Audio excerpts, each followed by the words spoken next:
میلاد نہ منانے والے خدا کی قسم صرف میلاد پہ اعتراض کر کے دین بیچ رہے ہیں، بڑے بڑے سنیمار کر رہے ہیں، بڑے بڑے جلسے کر رہے ہیں، جلسہ بخاری ہو رہا ہے۔ بھائی جلسہ بخاری ہو رہا ہے، صحابہ نے تو کبھی نہیں کیا جلسہ بخاری، بخاری نہیں تھی صحابہ کے زمانے میں، تو یہ تو بخاری امام بخاری نے بعد میں جا کے لکھی۔ علی جان جلسہ بخاری ہے، لوگوں کو جمع کر لیا ہے۔ سیرت النبی کانفرنس، ان کی بات کر رہا ہوں کہ جو میلاد نہیں مناتے، پھر یاد رکھیے گا پوسٹر لگا سیرت النبی کانفرنس، بڑے بڑے سید علماء کے اسٹیجوں پر موجود ہیں، ہزاروں کی تعداد میں لوگ کھڑے ہیں۔ سوال، صحابہ اس طرح سے سیرت بیان کرتے تھے جو امیر معاویہ نے بیان کی ہے، ہلکا بنا کر؟ یہ کانفرنس تو صحابہ کے زمانے میں نہیں ہوتی تھی علی جان۔ کانفرنس کے اندر سیرت النبی کا نام لے کر اتنے بڑے بڑے اسٹیج نہیں لگائے جاتے تھے۔ تو سوال یہ ہے، جب تمام چیزیں جہاں پر نہیں ہو رہی ہیں، تو اب اگر کوئی میلاد منائے تو میلاد پر اعتراض کہ صحابہ کے زمانے میں اس طرح سے تو نہیں ہوتا تھا، تو سیرت النبی بھی اس طرح سے نہیں ہوتی تھی، تو آج سیرت نبی کی یہ محفلیں کیوں آج اس طرح سے افتتاح بخاری کی محفلیں ہوتی ہیں اور آپ کے مدارس میں ہوتی ہیں، اور صحابہ کے زمانے میں نہیں تھی افتتاح بخاری کی محفلیں؟ آج کیوں؟ اور آج شارح بخاری ہیں، ان کی سیرت بیان ہو رہی ہے، امام مسلم کی سیرت بیان ہو رہی ہے، بڑے بڑے اجتماعات ہیں، ایسیوں والی مسجد کے اندر بیٹھے ہوئے ہیں، ساؤنڈ چل رہا ہے، اور جو لفافہ لینے آ رہا ہے 1,00,000 روپے کا لفافہ لے رہا ہے۔ پھر کہہ رہا ہوں، ان کی بات کر رہا ہوں کہ جو میلاد مصطفیٰ پہ اعتراض کرتے ہیں، 1,00,000 روپے کا لفافہ لے رہا ہے، دین بیچ رہے ہیں آپ۔ صحابہ کرام علیہم الرضوان تبلیغ کرنے جاتے 1,00,000 کا درہم کا لفافہ لیتے تھے، 1,00,000 دنانیر کا لفافہ لیتے تھے۔ کون سی تاریخ ہے بتائیے؟ 2 سال ابو بکر کا دور خلافت رہا رضی اللہ تعالیٰ عنہ، کتنے پیسے کمائے ابو بکر صدیق رضی اللہ عنہ نے؟ 10 سال عمر فاروق کا خلافت رہا۔ حضرت عمر فاروق سے اچھا بولنے والے ہیں آپ، حضرت عمر فاروق سے اچھا قرآن بیان کرنے والے ہیں، ان سے زیادہ حضور کی حدیثیں بیان کرنے والے نہیں، لیکن آپ اٹھائیں، یہ دین نہیں بیچتے تھے علی جان۔ حضرت عمر فاروق رضی اللہ تعالیٰ عنہ، صحابہ فرماتے ہیں خدا کی قسم ہم ان کا لباس دیکھتے تھے تو بار بار پوچھتے تھے علی جان آپ یہ پرانا لباس کیوں پہنتے ہیں؟ آپ تو امیر المومنین ہیں، اعلیٰ قسم کا جبہ پہنے۔ تو حضرت عمر فاروق رضی اللہ تعالیٰ عنہ ارشاد فرمایا کرتے تھے، اور عمر کے تو مقام اور مرتبہ فقط اتنا ہے، جو عمر کے نبی نے پسند کیا ہے وہ غلام عمر نے بھی پسند فرما لیا ہے۔ بس اتنی بات ہے علی جان، تو بات صرف اتنی ہے، میلاد کو لے کر بات نہ کریں، ہر بات میں پھر اعتراض اٹھے گا، ہر بات میں اعتراض اٹھے گا۔ اور جب ربیع الاول آتی ہتھیار نکل آتے ہیں، کیوں نکال رہے ہیں جلوس؟ کہاں لکھا ہے صحابہ نہیں کرے، تابعین نہیں کرے؟ یہ قرآن آپ پڑھ رہے ہیں، اٹھائیے جلد بائنڈنگ اٹھا کے لائیں بھی قرآن کریم فرقان حمید کی پارہ نمبر 1، پارہ نمبر 2 سیقول السفہاء، پارہ نمبر 3 تلک الرسول، پارہ نمبر 4 لن تنالوا البر، پارہ نمبر 5 والمحصنات، پارہ نمبر 6 لا يحب اللہ الجہر۔ پڑھتے چلے جائیں۔ اور صحابہ کے دور کے اندر یہ سپاروں کی تقسیمات نہیں تھی، ضخیم قرآن تھا۔ صحابہ کے دور میں سپاروں کی تقسیمات نہیں تھی، ضخیم قرآن تھا۔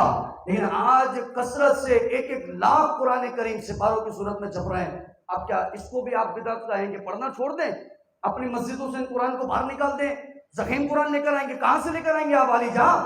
دین پہ چلنا مشکل ہوگا۔ تو بات یہ ہے، جب اتنا جدید دور آ رہا ہے تو تمام کام میں جدت ہے، آپ کو تسلیم ہے، لیکن اب اس طرح سے ہم محفل میلاد سجا رہے ہیں جدید دور کے ساتھ، ساؤنڈ کے ساتھ، اسٹیجوں کے ساتھ، تو یہاں تکلیف ہے۔ تو پھر میرے رضا نے کہا اب دلیل نہیں، اب بات اتنی ہے کہ تو کرتا ہے اعتراض، ہمیں پتا ہے وَرَفَعْنَا لَكَ ذِكْرَكَ، یا رسول اللہ آپ نہیں آئے تھے تب بھی ذکر بلند تھا، آپ آ گئے تب بھی ذکر بلند ہے، آپ ابھی اپنی حیاتی کے ساتھ قبر انور میں موجود ہیں، اب بھی ذکر بلند ہے، اور ہمارا وعدہ ہے رہے گا، یوں ہی ان کا چرچا رہے گا، بڑے خاک ہو جائیں جل جانے والے۔ تو علی جان بات یہ ہے حضور والا، تو یہ بات سمجھیے، عقلی طور پہ بات کر رہا ہوں، میلاد کو objection نہیں بنائیں۔ ہم صرف انہی چکروں میں پورے ہو جاتے ہیں کہ اپنے عالم کو لیا بھائی جواب دو ان کے اعتراض کا۔ یار حضور کی ذات کو جو آپ نے خلاف مرکز بنا دیا، اختلاف کا مرکز رسول اللہ کی ذات کو بنا دیا۔ اللہ نے حضور کو محبت کرنے کے لیے بھیجا ہے کہ ان سے محبت کی جائے، ان کے شان اور مقام کو جو اللہ نے بیان کیا ہے اس کو بیان کیا جائے۔ میرے آقا کی ذات کو اختلاف کا مرکز ہرگز نہ بنایا جائے میرے عزیز دوستو۔ اور میں کہا یہ صحابہ کرام علیہم الرضوان کا نعرہ لگائے نا، صحابہ نے نہیں کیا، صحابہ نے نہیں کیا، کیا کیا صحابہ نے؟ عبداللہ ابن عباس رضی اللہ عنہ سے پوچھئے، حضرت عبداللہ ابن عباس فرماتے ہیں ایک دن حضور ہمارے درمیان تشریف لائے، آقا نے فرمایا صحابہ کیا کر رہے ہیں؟ حضرت عبداللہ ابن عباس فرمایا یا رسول اللہ حضرت آدم کا ذکر کر رہے ہیں۔ میرے آقا فرمایا کیا ذکر کیا حضرت آدم کا؟ فرمایا حضرت آدم کا ذکر کیا ہے کہ اللہ نے حضرت آدم کو صفی اللہ بنایا ہے، چن لیا ہے۔ آدم علیہ السلام کو قرآن میں آیت مبارکہ ہے کہ ہم نے آدم کو چن لیا ہے، یہ ان کا وصف ہے، یہ صفی اللہ ہے۔ آقا نے فرمایا واہ کیا بات ہے آدم علیہ السلام کی، واقعی صفی اللہ ہے۔ اور کس کا ذکر کیا؟ کہا یا رسول اللہ ہم نے حضرت ابراہیم کا ذکر کیا۔ آقا نے فرمایا کیا ذکر کیا؟ کیا اللہ نے ابراہیم کو خلیل اللہ بنایا ہے؟ اور قرآن میں اللہ نے فرمایا کہ ہم نے اپنے ابراہیم کو خلیل بنایا ہے۔ آقا نے فرمایا واہ کیا بات ہے ابراہیم کی ہے، واقعی اللہ نے اپنا خلیل بنایا ہے۔ اور کس کا ذکر کیا؟ کہا یا رسول اللہ اللہ نے قرآن میں فرمایا وَكَلَّمَ اللَّهُ مُوسَىٰ، ہم نے موسیٰ سے کلام کیا ہے تو موسیٰ کو کلیم اللہ بنایا ہے۔ میرے آقا نے فرمایا واہ کیا شان ہے میرے موسیٰ کی، واقعی کلیم اللہ ہے۔ اور کس کا ذکر کیا؟ فرمایا یا رسول اللہ حضرت عیسیٰ علیہ السلام بغیر باپ کے پیدا ہوئے روح اللہ ہے، ہم اللہ رب العزت کے نبی حضرت عیسیٰ کا ذکر کر رہے ہیں۔ میرے آقا نے فرمایا کیا بات ہے عیسیٰ علیہ السلام کی۔ اے صحابہ اور کیا کیا؟ فرمایا یا رسول اللہ آخر میں ہم نے اپنے نبی محمد رسول اللہ کا ذکر کیا ہے۔ میرے آقا فرمائے یہ بتاؤ من فضلتم، حدیث کا جملہ ہے، آقا فرمائے من فضلتم، تو بتاؤ کس نبی کو تم نے سب سے افضل اور اعلیٰ پایا ہے؟ اور میں کہا جس ابو بکر صدیق رضی اللہ عنہ نے اپنی آنکھوں سے محبوب کے چہرے پر نور برستا دیکھ لیا ہو، وہ عمر کہ جس نے اپنی آنکھوں سے محبوب کی انگلیوں سے حدیبیہ میں پانی نکلتے ہوئے دیکھ لیا ہو، وہ عثمان کہ جس نے اپنی آنکھوں سے محبوب کے جود و کرم کا دریا دیکھ لیا ہو، وہ علی کہ جس نے اپنی آنکھوں سے سورج کو پلٹتے ہوئے دیکھ لیا ہو، تو بتاؤ وہ صحابہ میرے آقا کے آگے کس نبی کا نام لیتے؟ صحابہ نے فرمایا فضلناکا یا رسول اللہ، یا رسول اللہ تمام انبیاء ہمارے سر کے تاج ہیں لیکن سب سے افضل اللہ نے ہمارے نبی کو بنایا ہے۔ میرے آقا نے فرمایا آدم صفی اللہ ہے، انکار نہیں، ابراہیم خلیل اللہ ہے، انکار نہیں، موسیٰ کلیم اللہ ہے، انکار نہیں، عیسیٰ روح اللہ ہے، انکار نہیں، لیکن صحابہ تمہیں مبارک ہو، تمہارے نبی کو اللہ نے اپنا حبیب حبیب اللہ بنا کر کے بھیج دیا ہے۔ ہم حبیب اللہ بن کر کے آئے ہیں، کہا میں حبیب اللہ ہوں، کہا یہ تمام انبیاء افضل، انکار نہیں ہیں، لیکن اللہ نے مجھے حبیب بنایا ہے۔ اور صرف اتنا ہی نہیں، اب سنیے پوری حدیث۔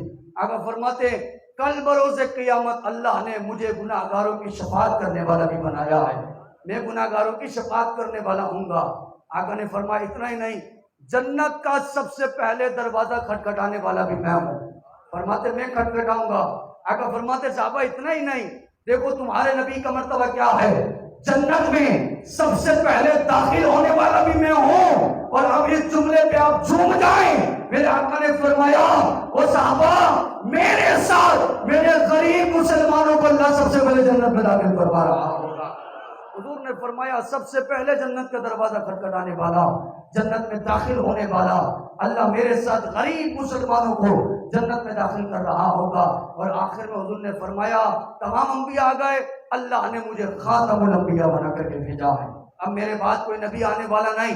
یک سبا ہو جائے تاجدار ختم نبوت، ہر سبا کہے